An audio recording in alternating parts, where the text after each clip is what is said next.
តពីបាត់មុខខ្ញុំរយៈពេល70លានឆ្នាំមកឥឡូវនឹងខ្ញុំបានត្រឡប់មកវិញហើយក៏នាំនៅរឿងថ្មីឲ្យអ្នកនរគ្នាទស្សនាផងដែរដែលរឿងនឹងមានចំណងជើងថា Returning Student ហើយនិយាយចឹងអ្នកនរគ្នាមាននឹកខ្ញុំអត់បើសិនជាអ្នកនរគ្នានឹកខ្ញុំជួយ comment រូបបេះដូងឲ្យខ្ញុំគឺបានដឹងផងហើយនិយាយចឹងអ្នកនរគ្នាវារៀងមានសម្លេងរំខានតិចតួចហើយដោយសារតែ microphone ខ្ញុំគឺបានខូចបាត់ហើយខំថាអ្នកនរគ្នានឹងយល់ពីកន្លែងមួយហ្នឹងហើយឥឡូវហ្នឹងយើងចូលទៅក្នុងសាច់រឿងបណ្ដោយភាសារឿងដំបូងយើងក៏បានឃើញបរិសម្នាក់ដែលគាត់កំពុងឲ្យឈរនៅក្រោមលំដក់ទឹកភ្លៀងដែលបរិសម្នាក់នោះគឺជាទូតប្រុសរបស់យើងនៅឯងដែលគាត់គឺមានឈ្មោះថាឆេអ៊ូលគាត់កំពុងតែទូឆាត់បណ្ដើនឹងគិតនៅក្នុងចិត្តបណ្ដើថាចាំតែបន្តិចទៀតទេយើងនឹងយកអ្វីគ្រប់យ៉ាងយកប្រសងឯងវិញស៊ូលហើយសាច់រឿងរបស់យើងក៏បានកាត់ចូលទៅដល់3ខែក្រោយមកដោយគណៈពេលនោះយើងក៏បានឃើញនៅក្មេងប្រុសម្នាក់ដែលគាត់គឺមានឈ្មោះថាស៊ូលនឹងឯងក៏បានឃើញថាហាក់ដូចជាស៊ូកំពុងតែខ្លាចនឹងនរណាម្នាក់ហើយពេលនោះស៊ូគាត់ក៏បាននិយាយទៅកាន់បរិសម្នាក់នោះថាតើលោកកំពុងតែចង់ធ្វើអ្វីហ្នឹងបរិសម្នាក់ហ្នឹងគឺគាត់មិនខ្វាយខ្វល់អំពីសម្ដីរបស់ស៊ូលនោះទេគាត់ក៏បានហៅស៊ូលមកចិត្តដើម្បីគាត់ហ្នឹងគឺបានផ្ដល់រង្វាន់ឲ្យទៅកាន់ស៊ូលបរិសម្នាក់នោះគឺជាកូនចៅរបស់ហានថេសូ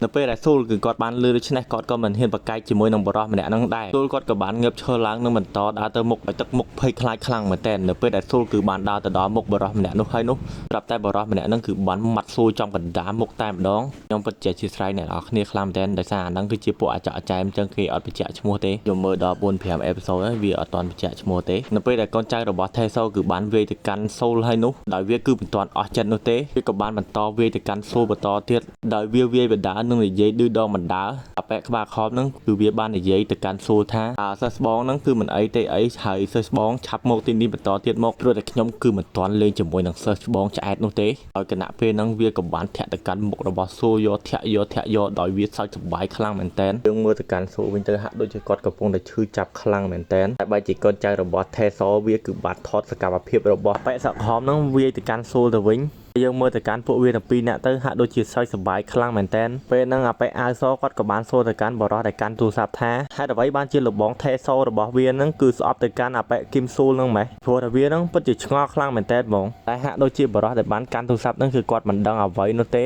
ហើយនៅពេលហ្នឹងអាប៉ែដែលបានកាន់ទូរស័ព្ទហ្នឹងគាត់ក៏បានសួរទៅកាន់យ៉ងស៊ូថាតើគាត់ហ្នឹងគឺមិនបានប្រាប់ទេអីកុំឲ្យយ៉ងស៊ូហ្នឹងគឺវាយទៅកាន់មុខរបស់គឹមស៊ូច្រើនពេកពេលយ៉ងស៊ូគឺគាត់បានលឺដូច្នេះគាត់ពិតជាសុំទោសពួកគេទាំងពីរខ្លាំងមែនតើតែគាត់គឺបានជ្រុលដៃវាយទៅកាន់មុខរបស់គឹមស៊ូលជាច្រើនដៃបាត់ហើយគាត់ពិតជាសុំទោសខ្លាំងមែនតើហ្មងហើយនិយាយចឹងលបងគឹមស៊ូលតែលបងគឺមិនកើតអីទេអីពេលដែលគឹមស៊ូលគឺបានលឺយ៉ងស៊ូនិយាយដូច្នេះគាត់ក៏បានសុំទោសទៅកាន់យ៉ងស៊ូលយ៉ាងលឿនគាត់គឺបាននិយាយថាគឺគាត់មិនអីទេគាត់ពិតជាសុំទោសទៅកាន់យ៉ងស៊ូលខ្លាំងមែនតើពេលដែលយ៉ងស៊ូគឺបានលឺថាគឹមស៊ូលគឺបានសុំទោសមកកាន់គាត់នោះគាត់ពិតជាឲ្យសប្បាយចិត្តខ្លាំងមែនតើដោយគាត់គឺបាននិយាយថាវាពិតជាសោកស្ដាយខ្លាំងមែនតើស្បងគឹមស៊ូលដោយខ្ញុំគឺបានវាយទៅកាន់សិស្សស្បងហ្នឹងគឺមិនប្រកាន់ខ្ញុំទេអីវាគឺជាកំហុសរបស់ខ្ញុំទាំងអស់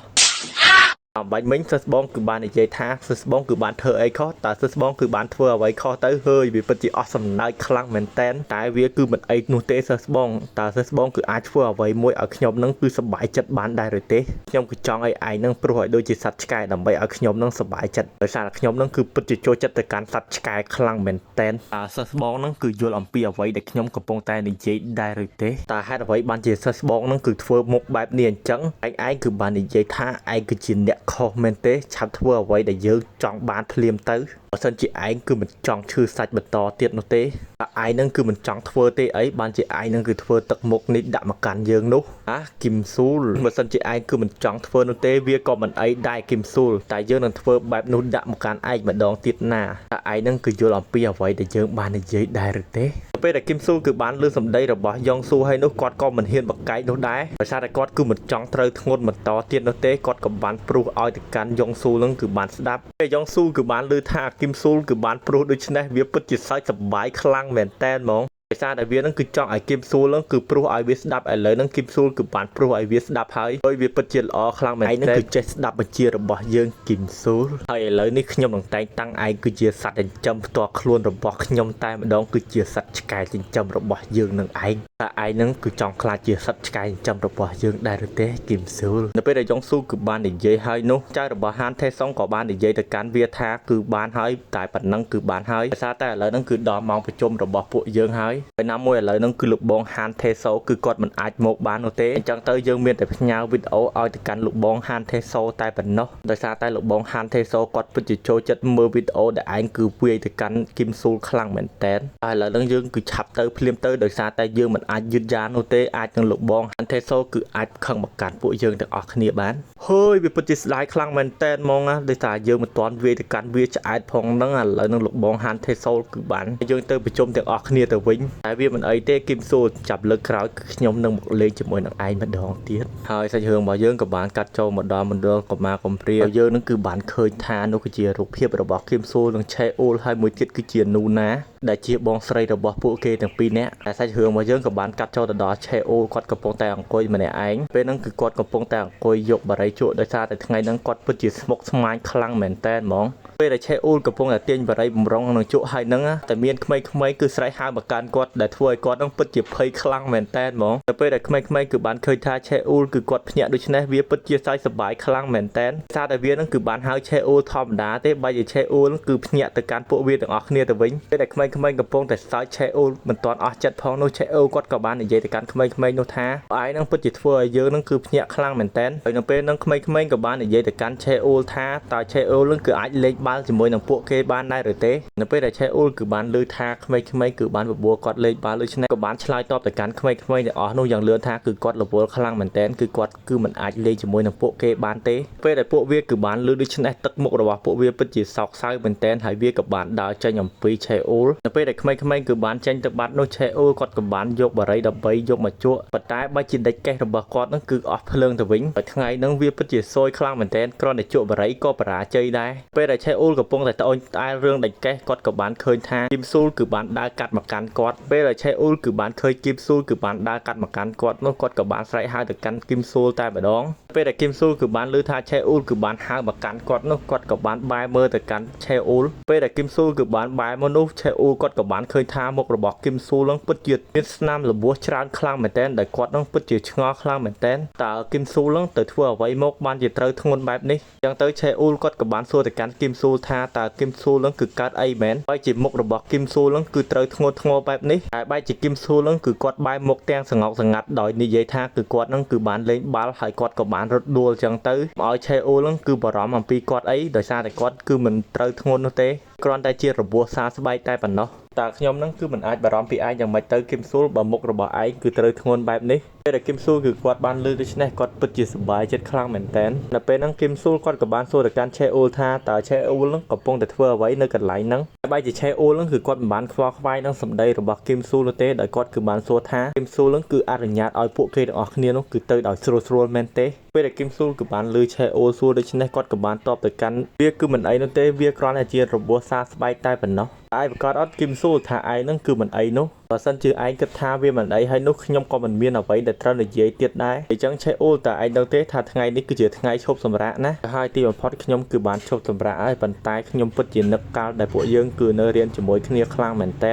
តើឯងមិនគិតថាឯងនឹងត្រឡប់មករៀនម្ដងទៀតទេអីឆេអ៊ូលហើយខ្ញុំគិតថាខ្ញុំប្រហែលជាមិនអាចត្រឡប់ទៅរៀនវិញម្ដងទៀតបាននោះទេបើសិនជាខ្ញុំត្រឡប់ទៅរៀនវិញនោះហើយជាខ្ញុំនឹងគឺជាសិស្សច្បងរបស់ឯងហើយគឹមស៊ូលតែមួយខ្ញុំគឺចង់បានជីវិតដែលឯករាជ្យចឹងទៅខ្ញុំត្រូវតែសន្សំលុយឲ្យបានច្រើនដើម្បីធ្វើអ្វីដែលខ្ញុំគឺចង់បានបើសិនជាឯងនិយាយអញ្ចឹងហើយឆេអ៊ូលខ្ញុំគួរតែឈប់រៀនដើម្បីរកការងារក្រៅម៉ោងធ្វើដូចជាឯងហើយមើលទៅក្រែងខ្ញុំនឹងគឺអាចនឹងបានប្រាក់ចំណូលចូលខ្លួនខ្លះពេលដែលឆេអ៊ូលគឺគាត់បានលឺដូច្នេះគាត់ពិតជាខឹងខ្លាំងមែនទែនតែគាត់គឺបានសួរទៅកាន់គឹមស៊ូលត្រង់ថាអត់មានអ្វីកើតឡើងចំពោះឯងមែនទេគឹមស៊ូលខ្ញុំមើលទៅកាន់ឯងយូរទៅខ្ញុំមានអារម្មណ៍ថាឯងដូចជាមាននរណាម្នាក់កំពុងតែធ្វើបាបឯងឯងគឺមិនហ៊ាននិយាយចេញមកឯងឆាប់ប្រាប់ខ្ញុំត្រង់មកក្រែងខ្ញុំនឹងគឺអាចជួយមកកាន់ឯងបាននៅពេលដែលគឹមស៊ូលគឺបានលឺដូច្នេះគាត់សឹងតែបញ្ចេញទឹកមុខរបស់គាត់មកទៅហើយគាត់នឹងគឺមិនអាចបញ្ចេញទឹកមុខនឹងដាក់ទៅកាន់ឆេអ៊ូលបាននោះទេដោយពេលហ្នឹងគឹមស៊ូលគឺគាត់បាននិយាយទៅកាន់ឆេអ៊ូលថាគឺគាត់មិនអីនោះទេគ្រាន់តែគាត់នឹងគឺចង់រកការងារក្រៅម៉ោងធ្វើតែប៉ុណ្ណោះនៅពេលដែលឆេអ៊ូលគឺបានលឺដូច្នេះគាត់ក៏មិនបានប្រកែកជាមួយនឹងគឹមស៊ូលនោះដែរគាត់គ្រាន់តែបារម្ភអំពីគឹមស៊ូលតែប៉ុណ្ណោះគឹមស៊ូលនឹងគឺគាត់ធ្វើការម្នាក់ឯងនៅពេលយប់គឺវាពិតជាអាក្រក់ខ្លាំងមែនតើអញ្ចឹងឯងគួរតែធ្វើអ្វីដែលឯងចង់ទៅគឹមស៊ូលហើយរឿងអំបញ្ញមិញឯងគួរតែបំភ្លេចវាចោលទៅពេលដែលឆេអ៊ូលគឺគាត់បាននិយាយហើយនោះគាត់ក៏បានដើរចេញពីកន្លែងហ្នឹងបាត់ទៅដោយឆេអ៊ូលគឺគាត់បានដើរបណ្ដាគិតបណ្ដាអំពីរឿងរបស់គឹមស៊ូល ពេលនោះឆេអ៊ូលគឺគាត់បាននិយាយថាឲ្យខ្ញុំសុំទោសផងស៊ូលខ្ញុំនឹងគឺឈប់រៀនដោយសារតែខ្ញុំគឺបារម្ភអំពីសុវត្ថិភាពរបស់ឯងហើយណាមួយខ្ញុំគឺចង់សន្សំប្រាក់ឲ្យច្រើនបានជាខ្ញុំនឹងគឺឈប់រៀននៅពេលដែលពួកយើងគឺរៀននៅវិទ្យាល័យនៅពេលដែលឆេអ៊ូលដើរបណ្ដានឹងគិតអំពីគីមស៊ូលបណ្ដានោះឆេអ៊ូលគាត់ក៏បានឃើញទៅការអាពីក្បាលនឹងកំពុងតែទាថ្លៃវិស៊ីអំពីក្មេងៗសិស្សសាលាតែឆេអ៊ូលគឺគាត់មិនបានខ្វាយខ្វល់អំពីក្មេងៗទាំងអស់នោះទេនៅពេលនឹងកូនចៅរបស់ថេសូគាត់ក៏បានឃើញទៅកាន់ឆេអ៊ូលដោយវាគឺបាននិយាយទៅកាន់ឆេអ៊ូលថាបែបម្នាក់ហ្នឹងគឺមានលុយដែរឬទេណោះយើងគួរតែទាលុយអំពីវាទៅអចង្រៃហេតុអ្វីបានជាឯងគឺមិនឆ្លើយតបជាមួយនឹងយើងអញ្ចឹងតើឯងគឺមិនលឺអ្វីដែលយើងកំពុងតែសួរទេអីអាចង្រៃឆេអ៊ូលគឺបានលឺពួកគេហៅគាត់ដូច្នេះគាត់ក៏បាននឹកឃើញទៅដល់គីមស៊ូលគាត់គឺគិតថាប្រហែលជាអា3ក្បាលហ្នឹងហើយដែលធ្វើបាបទៅកាន់គីមស៊ូលនោះតែឆេអ៊ូលគឺបានគិតហើយភ្លាមនោះគាត់ក៏បានសួរទៅកាន់ពួកគេទាំង3នាក់នោះថាឯងទាំងអស់គ្នាមែនទេដែលធ្វើបាបទៅកាន់គីមស៊ូលនោះគ្រាន់តែពួកវាទាំងអស់គ្នាគឺបានលឺឆេអ៊ូលសួរដូច្នេះវាក៏បានសើចជាខ្លាំងហើយវាបានឆ្លើយតបទៅកាន់ឆេអ៊ូលវិញថាបើសិនជាវាធ្វើបាបទៅកាន់ស៊ូលតើវាយ៉ាងម៉េចទៅតើឯងហ្នឹងគឺធ្វើអ្វីមកកាន់យើងបានទៅហឺវាពិតជាអស់សំណើចខ្លាំងមែនតើឯងគឺសួរបែបនេះមកកាន់យើងតើឯងចង់ត្រូវមែនណាគួរតែមិនបាច់សួរយើងអំពីរឿងមួយនឹងនោះទេបើសិនជាឯងគឺមិនចង់ត្រូវធ្ងន់នោះអាចចង្រៃយកហើយយ៉ងស៊ូយើងមើលទៅកាន់អាប៉ែម្នាក់ហ្នឹងទៅវាពិតជាកំ ប្លែងខ្លាំងមែនតើហ្មងឯងគួរតែបណ្ដៅវាចេញបន្តិចទៅកុំឲ្យវានឹងគឺអួតអាងនៅកន្លែងនេះអីគ្រាន់តែពួកវានិយាយមិនទាន់ចប់ផងនោះយើងក៏បានឃើញថាកំដាប់ដៃរបស់ឆេអ៊ូលគឺចំកណ្ដាលមុខរបស់យ៉ងស៊ូធ្វើឲ្យយ៉ងស៊ូនឹងគឺខ្ទាតផ្អប់នឹងថ្មតែម្ដងនៅពេលដែលពីរអ្នកនោះគឺបានឃើញដូច្នេះវាពិតជាឆ្ងល់ខ្លាំងមែនតើហើយឆេអ៊ូលនឹងគឺឈួតមែនហ៊ានមកតតាំងជាមួយនឹងពួកវាទាំងអស់គ្នានោះពេលហ្នឹងអាប៉ែអាវសវាក៏បាននិយាយទៅកាន់ឆេអ៊ូលថាតើឯងគឺជានរណាហើយអ្វីបានជាឯងនឹងគឺហ៊ានក្អេងក្អាងនៅកន្លែងនេះឯងចង់ត្រូវមែនទេអាចចង្រៃយកតែយើងមើលទៅកាន់ទឹកមុខរបស់ឆេអ៊ូលទៅពិតជាកំណាចខ្លាំងមែនតើគាត់គឺមិនបានមាត់ជាមួយនឹងអាប៉ែម្នាក់ហ្នឹងនោះទេនៅពេលដែលវាគឺបានសួរទៅកាន់ឆេអ៊ូលហើយឆេអ៊ូលគឺមិនបានឆ្លើយមកកាន់វានោះក៏បានងាកដៃមាត់ទៅកាន់ឆេអ៊ូលប៉ុន្តែវាមិនអាចមាត់ទៅកាន់ឆេអ៊ូលត្រូវនោះទេហើយឆេអ៊ូលគឺបានសងមួយជង្គង់ទៅកាន់អាប៉ែនឹងវិញភ្លាមតែម្ដងធ្វើឲ្យវាពិតជាឈឺចាប់ខ្លាំងមែនតើហើយត្រឹមតែមួយជើងរបស់ឆេអ៊ូលតែប៉ុណ្ណោះដែលធ្វើឲ្យវានឹងគឺប៉ើងបុកនឹងរញ្ចាំងតែម្ដងពេលដែលឆេអ៊ូលគឺបានវាយទៅកាន់បរោះម្នាក់នឹងហើយនោះគាត់គឺបាននិយាយទៅកាន់ពួកគេថាពួកឯងពិតជាប្រហើនខ្លាំងមែនតើដែលហ៊ានវាយទៅកាន់មិត្តភ័ក្តិរបស់យើងនឹងត្រឡប់ទៅរៀនម្ដងទៀតពួកឯងគឺត្រៀមខ្លួនទៅហើយសាច់រឿងរបស់យើងក៏បញ្ចប់ត្រឹមហ្នឹងដែរបើសិនអ្នកនរគ្នាបើសិនជាអ្នកនរគ្នាគឺចង់មើលរឿងចាស់ៗរបស់ខ្ញុំគឺអ្នកនរគ្នាគឺអាចចូលក្រុមរបស់ខ្ញុំបានគឺខ្ញុំនឹងផុសរឿងចាស់ៗឲ្យអ្នកនរគ្នាគឺបានមើលចឹងណាហើយ link ក្រុមអ្នកនរគ្នាបាច់រកកន្លែងណាឆ្ងាយនោះទេគឺនៅក្រោម subscriber របស់ខ្ញុំនឹងឯងអ្នកនរគ្នាហើយមួយទៀតបើសិនជាអ្នកនរគ្នាចង់មើល The Apocalypse is Her ទៅកាន់ page របស់ Brother Sky បាន link ខ្ញុំនឹងដាក់ក្រោម bio